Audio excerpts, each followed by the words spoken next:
Mia. So, today, hari ini kita bakal bahas masalah Zoom.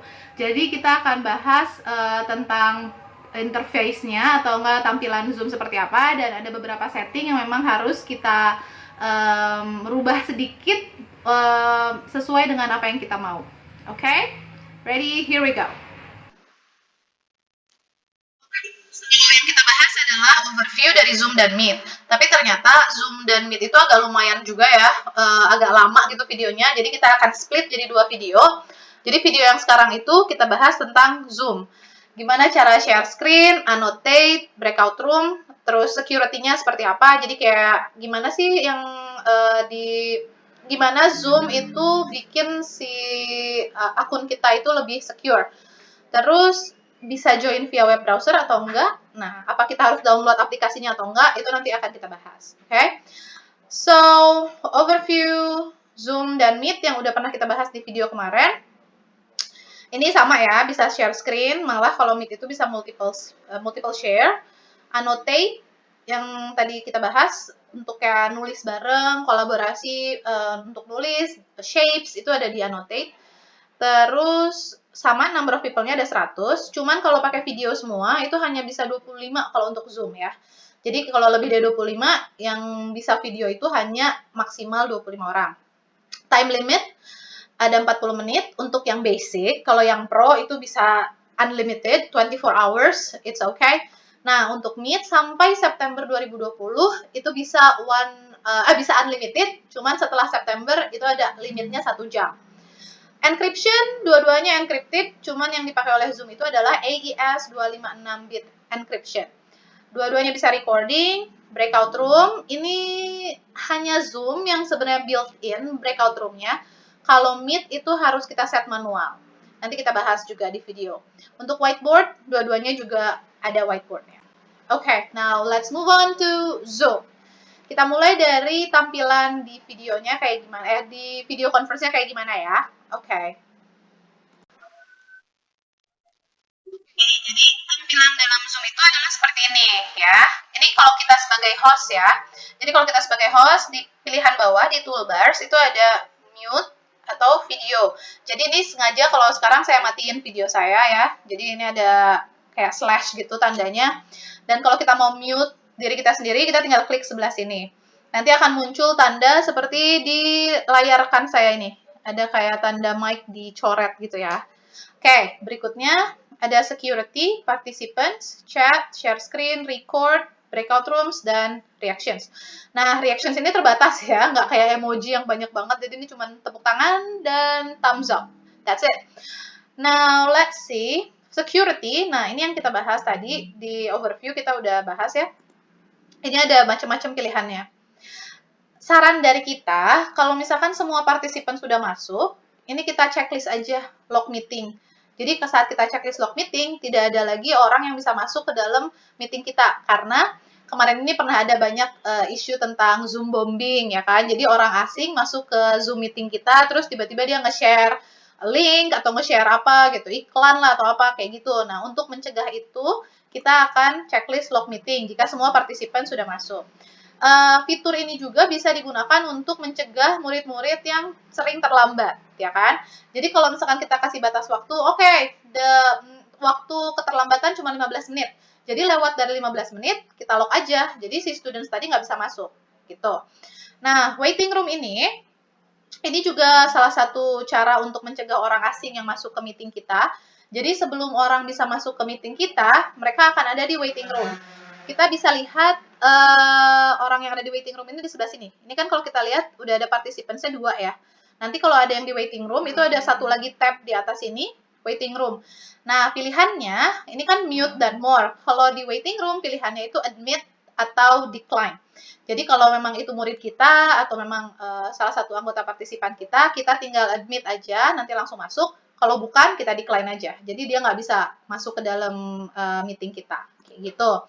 Lalu berikutnya, let's see. Ada share screen. Nah, allow participants to share screen. Kalau di sini sesungguhnya kalau misalkan kita coba share screen, ini kan bisa langsung ya kalau kita host.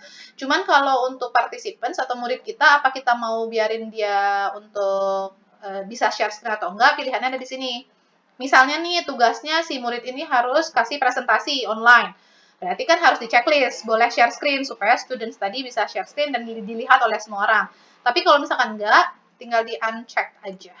Kayak gitu pilihannya. Nah, ini untuk enable chat. Jadi chatnya bakal bisa aktif atau enggak. Lalu ada rename. Jadi misalkan ini nama saya nih kelihatan kan Famia Laksmi. Kalau di checklist itu saya bisa ganti nama saya. Ini juga agak-agak bahaya sih ya kalau misalkan muridnya nih pada aktif dan sangat kreatif, nanti dia ganti-ganti nama terus, bingung juga kita. Oke, nah ini pilihan unmute themselves. Kenapa ada pilihan ini? Karena dari Zoom itu kita punya fitur mute all. Jadi kalau misalkan mute all, oke. Nah, ini ada checklistnya lagi. Allow participants to unmute themselves. Apa boleh mereka unmute atau bisa bicara tanpa ada izin dari kita atau tidak? Kalau misalkan tidak bisa, berarti kita uncheck. Jadi hanya kita yang bisa unmute participants atau students. Tapi kalau misalkan mau bisa unmute sendiri, tinggal di checklist aja and then klik yes. Kayak gitu. Oke. Now, let's move on to the next one. Ini ada remove participant, ini bisa kita kick kalau ada participant yang memang misalnya ini anaknya ini kok nggak aktif gitu ya. Ini kayaknya bohong nih, cuman asal nyalain doang Zoom-nya. Ini bisa kita kick keluar dari situ, dari ruangan meeting kita. Oke, kayak gitu. Next, moving on to chat. Chat fitur ini bisa diatur. Jadi misalnya kita mau kirim untuk semua murid, klik to everyone. Atau kalau mau ke seseorang yang spesifik, itu tinggal dipilih aja. Ini kayak sekarang nih ada rekan saya nih, Ovelia. Ini saya klik, itu yang dapat message-nya hanya Ovel aja. Yang lain itu nggak bisa dapat. Gitu. I think that's it for the chat ya. Kayaknya chat itu aja. Lalu bisa record, meeting kita bisa di-record. Dan ada breakout rooms. Nah, breakout rooms ini harus diaktifkan di setting awal. Nanti kita bahas itu ya berikutnya. Jadi, untuk share screen tinggal klik aja share screen, lalu kita pilih, misalnya ini ya, halamannya. Nah, muncul tuh, jadi langsung ada halaman yang pengen kita share. Ini kebetulan saya share slide kita untuk tutorial video Zoom dan Google Meet.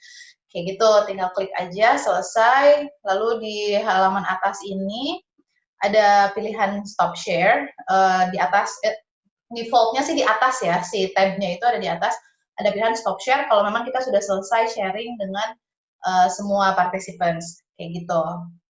Lalu kalau kita stop share, akan balik lagi ke halaman yang awal, halaman Zoom di awal ini. Kayak gitu deh, gampang banget kan sebenarnya untuk share screen. Itu macam-macam ya yang bisa di-share, mulai dari tab di Windows, di Google Chrome, kayak browser, web browser, ada juga kita bisa share files. Maksudnya kita buka dulu nih dokumen yang kita mau tunjukin ke orang-orang, nanti kita share docs-nya atau share Excel-nya. Pokoknya macam-macam, ada banyak banget. Bisa juga share desktop. Satu lagi yang bisa di-share adalah whiteboard. Nah, jadi untuk whiteboard, itu kita bisa share blank halaman putih aja gitu ya, dengan pilihan ada pulpen, ada highlighter, ada pointer, ada shapes juga. Itu bagus buat kayak kalau kita mau ngasih formula misalnya gitu ya, atau enggak kita mau kasih rumus matematika misalkan gitu, supaya anak-anaknya gampang lihat, ngerti apa yang kita omongin, bisa kita taruh di situ. Ini saya kasih tunjuk ya, share screen yang whiteboard. Oke, kita share. Nah, nanti akan muncul halaman seperti ini, blank aja, putih, dengan pilihan select, text, draw, stamp, spotlight, eraser, format, undo, redo, clear, dan save. Jadi setelah kita tulis-tulis, itu kita bisa save kerjaan kita. Jadi nggak hanya selesai terus selesai aja, habis hilang gitu ya si catatan kita yang ada di whiteboard. Mudah kan? Ini juga sama kayak share screen, tinggal stop share, dan kita bakal balik lagi ke halaman awal di Zoom. Oke, sekarang kita mulai untuk explore yang dari websitenya ya, settings dari website. Kita buka browser, kita tinggal klik aja zoom.us. Kalau yang belum punya account, itu tinggal sign up aja. Nanti ada pilihannya di sebelah kanan sini, ada pilihan sign up. Itu tinggal masukin tanggal lahir, terus email, and that's it. Selesai, udah bisa langsung masuk. Karena saya udah pernah sign in, saya pernah sign up, jadi saya udah sign in nih. Lalu kita masuk ke my account. Habis itu masuk ke settings sebelah kiri. Lalu ada in meeting advance. Nah, ini yang harus kita klik. Di sini ada pilihan untuk breakout room. Yang kemarin saya bilang, yang waktu itu saya bilang, breakout room itu nggak bisa diaktifin di dalam tampilan Zoom-nya sebelum ini diaktifkan di setting. Jadi kalau udah berwarna biru gini artinya udah aktif, tapi kalau misalkan masih abu-abu nih kayak yang di bawahnya, itu artinya nggak aktif dan nggak akan ada pilihan breakout room di tampilan Zoom. So make sure ini sudah diaktifkan kalau memang ingin menggunakan fitur breakout room. Satu lagi yang paling penting adalah join from your browser link. Nah, ini tergantung kita nih sebagai host, apa mau participants-nya bisa join dari web browser atau harus download aplikasi. Kalau harus download aplikasi, artinya biarin aja abu-abu kayak gini non-aktif. Tapi kalau memang dibolehkan untuk join via browser supaya kuota mereka nggak cepat habis gitu ya, itu tinggal kita klik aja dan activate kayak gitu. Tapi kalau saya sih settingannya itu masih yang non-aktif ya, jadi semuanya harus download Zoom karena lebih cepat juga dan memang namanya udah jelas gitu sih, settingan nama dan account-nya mereka tuh udah jelas kayak gitu. Satu lagi yang lebih penting untuk interaktif kelas adalah virtual background. Nah, jadi kalau kita kan biasanya background kita ya kamar kita atau ruang kerja kita kayak gitu. Nah, dengan virtual background kita bisa pakai kayak green screen kalau bikin film. Tahu kan ya? Jadi bisa dirubah-rubah gitu, bisa jadi Menara Eiffel, bisa di pantai, macam-macam lah pokoknya. Ini juga salah satu cara untuk nanti kita bisa bikin kelas jadi lebih interaktif dengan virtual background. Penjelasan kayak gimana lebih interaktifnya itu nanti di video-video berikutnya, oke? Gitu aja sih kalau untuk dari website yang paling penting. Jadi selain itu kalau misalkan mau explore sendiri boleh, ada macam-macam sih fiturnya. Cuman untuk fitur dasar yang bisa digunakan untuk ngajar hanya yang 3 tadi itu. Oke, so demikian tutorial Zoom yang sudah kita buat. Kalau misalkan memang ada tambahan atau pertanyaan, bisa taruh pertanyaan dan tambahan itu di komen kita. Jangan lupa like dan subscribe channel kita buat banyak lagi info-info dan ilmu-ilmu di masa depan. Okay, thank you guys for watching. I'll see you on our next video. Bye-bye.